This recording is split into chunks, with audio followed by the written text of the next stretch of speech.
Legends have been a controversial mechanic ever since their introduction in Set 9, where some players absolutely loved them, whereas others completely detested them. And those that hated Legends are gleeful, with Riot announcing that Legends are being removed for Set 10. However, while Legends are being removed, portals are staying as they solve the humongous issue that was the opening carousel. But what were the problems with Legends? Why are portals staying while Legends aren't? And does this mean that Riot are admitting Legends were a mistake? Before we get into that, remember to subscribe.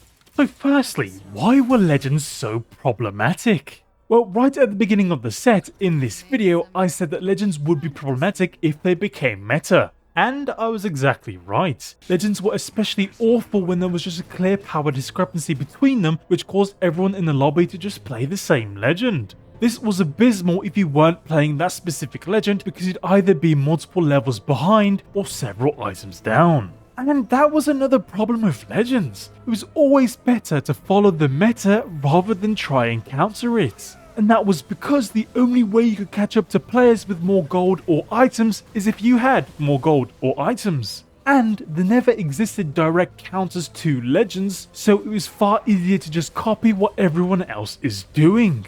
But a lot of this was monkey see, monkey do, particularly when it came to rank 1 NA Dish Soap, where if he started playing a certain legend, then everyone else would do the same. So a problem that arose was that if there was any remote indication that a legend was superior or wasn't balanced, everyone started pivoting to that legend so they could have a competitive advantage. But ultimately, balance is the crux of the problem. Not only were legends imbalanced amongst themselves, but if there were units, items or augments that were overpowered, there would be a legend that would allow you to capitalize on that. So legends greatly exacerbated common balance issues between items, comps and playstyles due to how heavily the guaranteed legend augments could enable those items, comps and playstyles. Like when Acel's augments could get you the fastest 9 of your life, which was especially powerful back when the higher cost units were just stronger than everything else. And this was the case for other legends. If artifacts were overpowered, then so was Ornn. If optimizing your items and guaranteeing the best in-slot items was overpowered, then so was Twisted Fate. Actually, that's not entirely true. There was a particular legend that only had a single day to shine in the entire set, and that was Bard in patch 13.13, which I covered in this video. His 3-2 and 4-2 augments weren't anything special, but his 2-1 silver augment was completely busted and so had to get hotfixed. Beside that single day, Bard as a legend has been completely underwhelming this entire set, which has been a huge disappointment. But before we move on, let me play devil's advocate and explain why legends were actually very good. By far the largest benefit to Legends was the accessibility they granted, where anyone could launch TFT and pick how they wanted to play the game before they even queued for one. If you felt like playing a reroll comp, then you could just pick Lee Sin, or if you wanted to fast 9, then you could pick Asol. And that's because Legends were like a failsafe to augments, where you could guarantee getting an augment for the particular playstyle you wanted to play. I remember that being a huge problem in Set 7, where the difference in players hitting or missing certain augments was almost palpable. Anyway, being able to pick your playstyle ahead of time was phenomenal because TFT has so much variance. With Legends, you could easily play a single game and scratch your reroll itch. And I know most people hate him, but I'll also mention the good sides to Twisted Fate. Guaranteeing Pandora's Box at 2-1 enabled an insane number of comps, particularly absurdly fun ones like Triple RFC Urgot or Pigsty Sejuani. Without TF, playing these extremely fun comps would not have been remotely possible. And TF removed a lot of complexity behind item RNG, so new players could focus on their boards, portals and augments without getting overwhelmed by the sheer number of possible item combinations. However, TFT is still a competitive game, and removing that complexity behind item RNG was just too powerful in the hands of veteran players. And TF proved time and time again that guaranteeing best in slot items to these players was just too warping amongst the other legends. Legends like TF made it incredibly difficult for the dev team to balance the game, because as soon as an overpowered interaction, item or unit was discovered, players were using Legends to exploit it.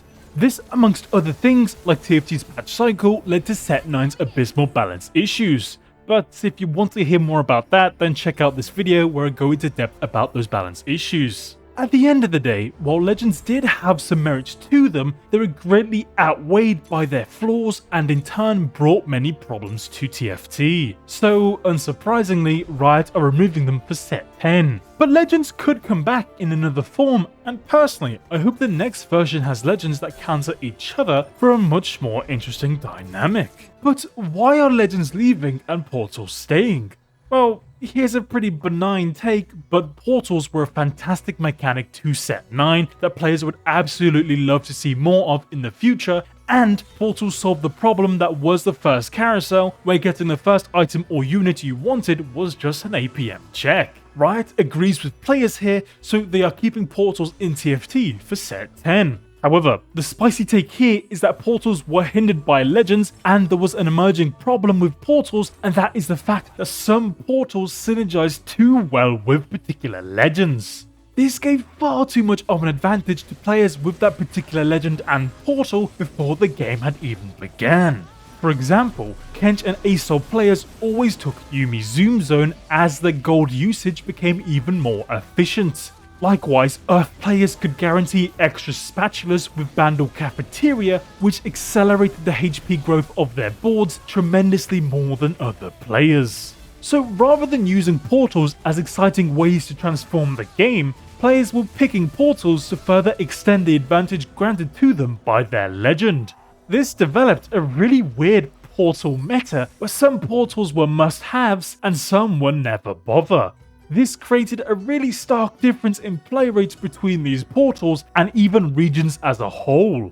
Thus, with Legends gone, so are the shackles imposed onto Portals, so in Set 10 we may even see some Portals that are even more transformative and impactful, but more importantly, Portals won't need to be preemptively nerfed to account for the existence of Legends. We could even see some Legends become Portals like Draven's Spoils of War, where everyone in the lobby would get loot every time they kill a unit. Now that would be pretty fun. Overall, I really want to say that Legends were a great mechanic because I had a lot of fun with them, but that's just not the case. And Riot removing them does show that they also believed that Legends were a mistake, but that's in their current form. I believe that Legends can come back in a better and much healthier way to both new and veteran players. But that's for a future set, as for now, Legends are getting replaced by another set mechanic as alluded to here. While I am really excited to see what Set 10 looks like, for now we're left with Horizon Bound, which was even more of a letdown due to its balance issues and the fact that it did not introduce, remove or change any of the existing Legends. Could you imagine if we had someone like Udyr guaranteeing Recombobulator at 3-2? Now that would be hilariously stupid. Anyway, I honestly think that Set 9 could have not included the entire Legend mechanic at all, and the set would have been fine, if not better. But now I'll pass the questions over to you guys. What do you think? Were Legends a mistake? Should they ever come back? And are you excited for Set 10? Let me know in the comments and remember to subscribe. In the meantime, I'll continue reading this amazing series called SSS Class Revival Hunter, and even if you're not a fan of manga, I highly recommend you do the same. Anyway, check out these other videos if you want to see more from me, and as always, thank you for watching and I'll catch you in the next one.